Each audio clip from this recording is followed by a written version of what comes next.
Halo semuanya, kembali lagi ya, ini adalah video yang ketiga. Saya langsung aja. Yang nomor 11, berikan contoh peristiwa lenting sempurna dalam kehidupan sehari-hari. Untuk peristiwa lenting sempurna ini mudah sekali ya, dalam kehidupan sehari-hari. Contohnya ada, jika kalian bermain biliar, ketika kalian memukul bola, mereka akan terpencar dan mereka memiliki kecepatan masing-masing. Sehingga ini adalah yang disebut sebagai lenting sempurna. Sedangkan contoh yang kedua, jika kalian punya bandul model seperti ini, ketika bandul itu mengenai bola yang ada di sini, maka yang akan bergerak adalah bola yang paling ujung. Dia akan berayun ke sini. Sehingga ini juga contoh lenting sempurna. Contoh lain masih ada atau tidak? Tentunya masih ada banyak. Contohnya, jika kalian melemparkan batu ke dinding.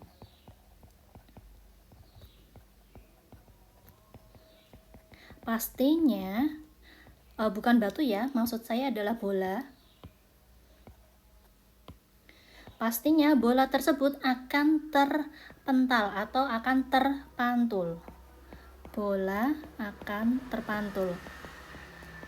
Contoh lain, jika kalian bermain basket, kalian mendribble, alias bola itu kalian mainkan kan ya dengan tangan kalian, kalian pukul ke arah bawah sehingga bola akan memantul ke atas, sehingga bermain basket juga termasuk salah satu contoh dari lenting sempurna. Bermain atau memukul bola basket. Nah, ada suara makanan. Selanjutnya, yang nomor 12. Sebuah benda dengan massa 400 gram bergerak dengan kelajuan 10 meter per sekon. Dan dari arah yang berlawanan, benda bermassa 200 gram bergerak dengan kelajuan 15 meter per second. Kedua benda bergerak saling mendekati dan bertumbukan.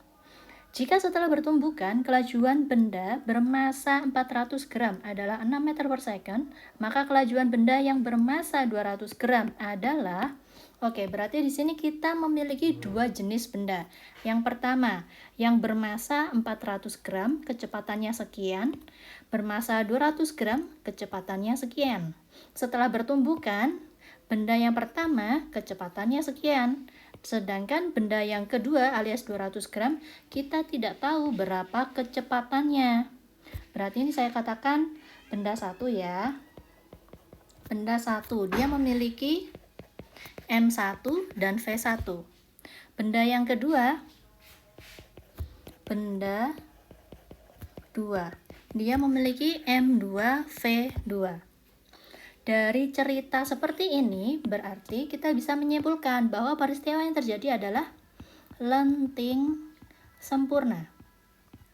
Nah, untuk lenting sempurna berarti rumus yang kita gunakan adalah M1 V1, M2 V2 itu akan sama dengan M1 V1, tapi ini aksen alias setelah bertumbukan, ditambah dengan M2 V2 aksen. Nah, yang ditanyakan adalah V2 aksennya. Oke, kita masuk. Untuk M1 berarti ini adalah 400 dikali kelajuannya 10. Ditambah yang kedua 200, kelajuannya 15. Setelah bertumbukan, masanya 400, kelajuannya 6, ditambah massa yang kedua 200, kelajuannya kita nggak tahu. Oke ya, ini berarti 4.000, ini 3.000.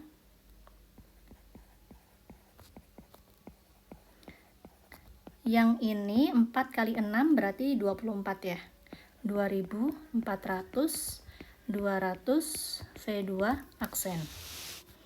Oke, berarti ini 7.000 dikurangi 2.400. Maka yang tersisa 4.600 dibagi 200. Maka V2 aksen adalah 23 meter per second. Selanjutnya. Nah, yang nomor 13. Oke. Yang ini perintahnya untuk melihat itu ya, titik tumpu, titik beban, dan juga titik kuasa. Ini sih gampang banget ya. Bentar. Yang pertama, kita lihat aja di sini. Kita megangnya di sini sebelah situ, maka ini adalah kuasa. Ini bebannya dan ini tumpu. Nah, kalau yang ini yang jelas, yang tumpu ada di sini. Beban dan kuasanya mau di mana? Ini posisinya sama aja, boleh ditaruh di sini beban, ini kuasa. Atau boleh dibalik juga. Ini kuasa, ini beban. Sama halnya dengan jungkat-jungkit. Ini berarti tumpu, ini beban, ini kuasa. Boleh dibalik.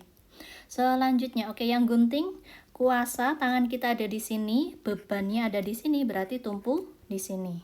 Selanjutnya, nah kalau pinset, kita pegangnya kan di sini ya. Berarti ini adalah kuasa. Bebannya ada di sini, yang ini adalah tumpu. Selanjutnya, oke, untuk yang sekop, yang paling kelihatan bebannya dulu. Bebannya ada di sini. Kuasa di sini, ini adalah tumpu. Selanjutnya, untuk pemecah biji kacang, tangan kita di sini ya. Berarti ini adalah kuasa, bebannya, kacangnya di situ, maka ini adalah tumpu. Sedangkan untuk pembuka botol, tangan kita di sini, bebannya ada di sini, maka tumpu ada di sini. Misalkan jika soalnya saya modifikasi, saya tambahkan, tentukan dia alatnya ini masuk ke dalam pesawat sederhana jenis keberapa. Kalian ingatnya gampang kan ya? Ingatnya adalah TBK. Kalau T posisinya ada di tengah, berarti dia termasuk pesawat sederhana atau tuas nomor 1. Mana ada nggak? Yang ada di tengah model gini, ini berarti tuas model 1.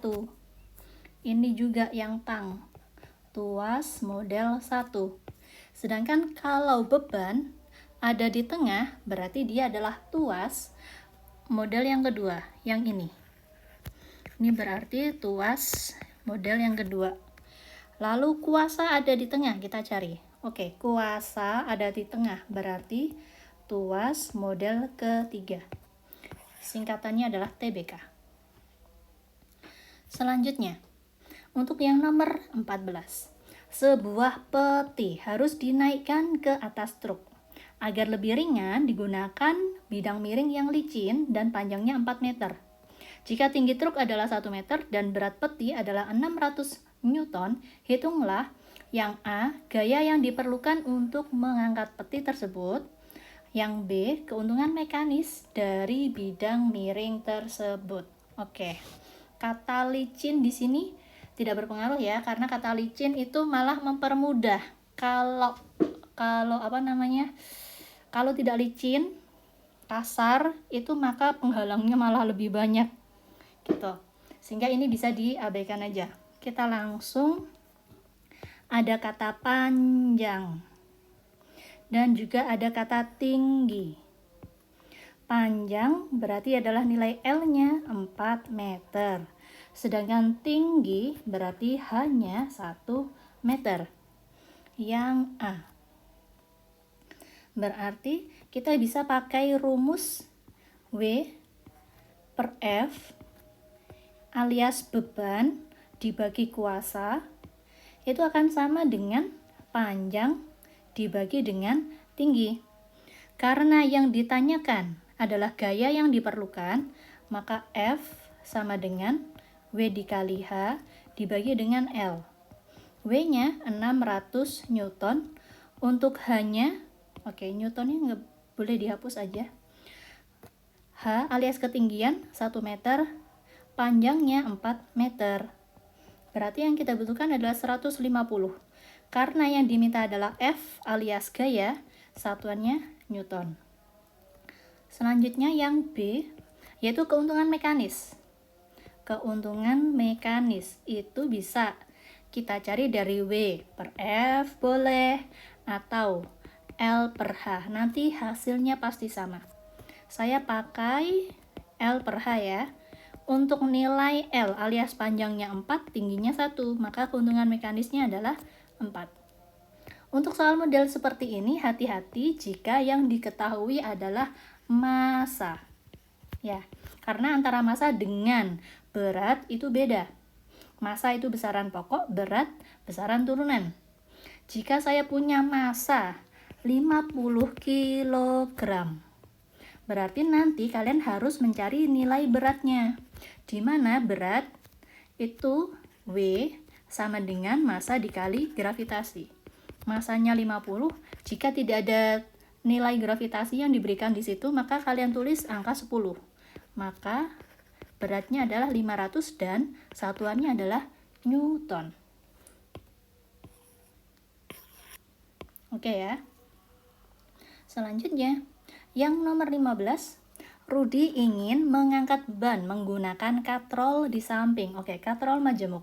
Jika massa benda adalah 200 kg, berapa newton gaya yang harus dilakukan oleh Rudi?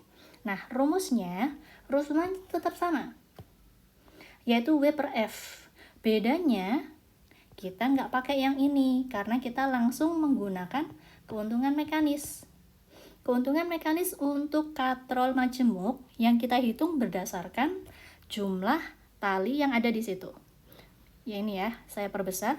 Jumlah talinya ada 1, 2, 3, 4. Sehingga keuntungan mekanis di sini adalah 4. Selanjutnya, berarti keuntungan mekanis sama dengan W per F. Yang ditanyakan gaya yang harus dilakukan.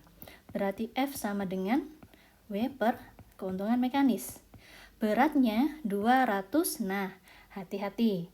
Ini kan 200 kg ya. Ini kan massanya, bukan berat alias W. Maka yang saya cari adalah W-nya terlebih dahulu. Massa dikali gravitasi. Massanya 200 dikali 10 berarti 2000 Newton. Ini 2000. Keuntungan mekanis adalah 4. 20 bagi 4 ya. Berarti 500 Newton. Gaya yang harus dilakukan.